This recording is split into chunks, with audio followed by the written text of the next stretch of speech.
नमस्कार, मैं हूँ राजाराम त्यागी और आप देख रहे हैं फक्कड़ न्यूज।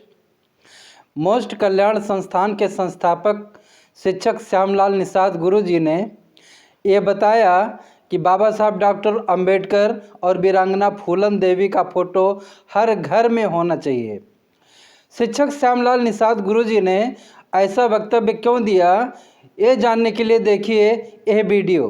वीरांगना फूलन देवी जो आपके बीच में है, मैं इनको बहुत दूरदर्शी मानता, इसलिए या तो बाबा साहब अम्बेडकर ने व्यवस्था से तंग आकर के जिस व्यवस्था में इनको गाली मिली, जिस व्यवस्था में अपमान मिला, उस व्यवस्था से तंग आकर के उसको छोड़ करके इन्होंने बुद्धिज्म को ग्रहण किया।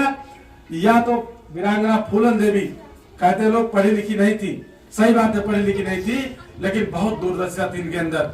इन्होंने कदम कदम पे दूरदर्शिता और ताकत का परिचय दिया। जिस समय इनके साथ रेप किया जाता है, दूसरी कोई बच्ची होती हमारे समाज की आत्महत्या कर लेती, लेकिन उस समय ताकत इनके पास नहीं होती है, ताकत नहीं होती इनके पास, बहुत कमजोर होती हैं, साधारण मलाह की बेटी। लेकिन उन्होंने प्रतिज्ञा किया, तय किया कि मैं इस अपमान का, इस दुराचार का बदला लूंगी, और उस अपमान का बदला लेने के लिए बेहल में जाती हैं।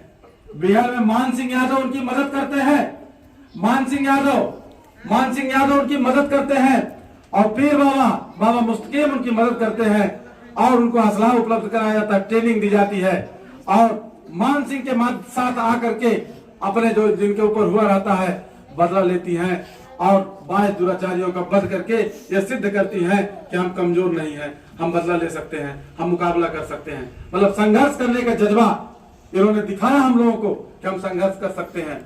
हम कहते हैं वीरांगना फूलन देवी की फोटो, बाबा साहब अम्बेडकर की फोटो आप लोग अपने घर में लगा लीजिए। बच्चे आपके, अगर बाबा साहब अम्बेडकर की फोटो आप लगा लीजिए, बच्चे पूछेंगे आपसे ये कौन है मम्मी पापा, ये कौन है, आप बताएंगे कि बाबा साहब अम्बेडकर हैं। ये कभी अछूत के नाम पे क्लासरूम से बाहर बैठाए जाते थे, शिक्षा के दम पे, पढ़ाई के दम पर, सिंबल ऑफ नॉलेज कहे गए, और तब बच्चों के मन में आएगा कि हमको भी ऐसा करना है, बनना है। और बहुत वीरांगना फूलन देवी की फोटो आप घर में लगा लो, ये बच्चे पूछेंगे मम्मी ये कौन है, पापा ये कौन है, आप बताओगे कि इन्होंने जो है इनके साथ अन्याय हुआ था, इस तरह की इन्होंने बदला लिया था। बच्चों के अंदर साहस पैदा होगा, हमारे साथ कोई गलत करेगा, हमारे साथ कोई शोषण करेगा तो हम भी जो है इसका प्रतिकार करेंगे, प्रतिरोध करेंगे, इस तरह का साहस अब हमारे बच्चों में पैदा होगा। ये चीज आप लोगों को मैं बताने आया हूँ। अभी आप लोग, कुछ लोग हमारे जाने के बाद ये चर्चा करेंगे, ये बात कहेंगे कि श्यामलाल निषाद जो अम्बेडकर के बारे में क्यों बोल गए।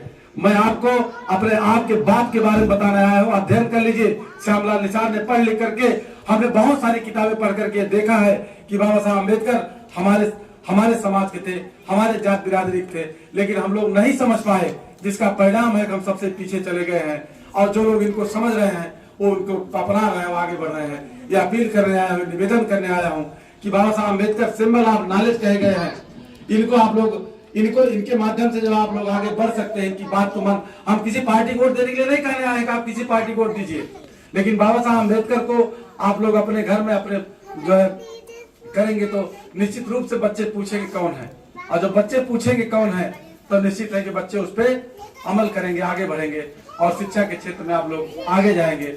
ये बातें हम आप लोग बताने आए हैं। साथियों एक चीज और यहाँ तो और एक चीज बता दें, हमने जब 2500 साल का इतिहास पढ़ा, हमने देखा कि लोहार, कहार, चमार, गडरिया, मलाह ये सब भाई भाई हैं। हमको पंडित जी लोगों ने अलग किया है, अलग अलग करके हमको अलग अलग किया है, लाभ के लिए, अपने व्यक्तिगत लाभ के लिए। और जब तक हम लोग आपस में एकजुट नहीं होंगे, एकता नहीं कायम करेंगे, तब तक हम लोग अलग अलग रहेंगे, और जब तक अलग अलग रहेंगे तब तक हमारा शोषण होता रहेगा, और राजनीतिक क्षेत्र में भी हमारे वोट को तरह तरह से छिटका करके, तितर करके लोग राज करते रहेंगे। शिक्षक श्यामलाल निषाद गुरुजी के वक्तव्य से आप कितना सहमत हैं, कृपया कमेंट बॉक्स में ज़रूर लिखिए। और हाँ, इस खबर को अच्छी लगे तो ज़्यादा से ज़्यादा शेयर कीजिए। और हाँ, अगर चैनल पर नए हैं तो कृपया फक्कड़ न्यूज़ को सब्सक्राइब ज़रूर कर लीजिए, जिससे मिलती रहे ऐसी खबरें आपको हमेशा। नमस्कार, धन्यवाद।